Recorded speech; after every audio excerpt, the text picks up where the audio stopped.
Imagine I go home tonight and Margaret, my wife, says, Shay, I don't feel loved by you anymore. And I love that lady to bits. What's probably the most unhelpful thing I can now say is, but of course I do. Especially if I go along to prove it. Don't I put the rubbish out? What do you mean I don't love you? We have 2 cars, go on holidays abroad every year. Hey, I work really, really hard for us. This guy, to prove his love, climbed the highest mountain, swam the widest ocean, crossed the widest desert. But she left him because he was never at home. Now, is there an element of truth in what I'm talking about? Of course. We have different criteria. Why doesn't Margaret feel loved? Why do I love her? Do both exist? I'm wise to say, but of course I do, even though that is my truth. Why is that so unhelpful?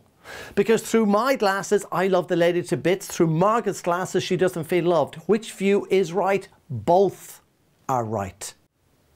When I say, but of course I do, by implication, I'm saying your view is wrong. That's the language of disconnect. Never ever argue with somebody's perception. There's some things you just do not do in life. Don't expect your dog to look after your dinner. Don't take a laxative and a sleeping pill on the same night. And don't argue with perception. You see, my criteria and why I feel loved is because of bear hugs. That's how I feel loved, when I can give bear hugs and receive them. Because I give Margaret bear hugs, does she feel loved? She might just feel squeezed to death. So if I can't say, but of course I do, what can I say? A lot of people say, well, ask her why. Why does she feel like that? Be careful why questions. They bring you to the past with all those horrible feelings. Margaret, why do you feel like this? Well, now that you mention it, Shay, last weekend, last summer, as a matter of fact, since the 2nd week we were married. It's really hard not to be defensive now. Much better to use a what question.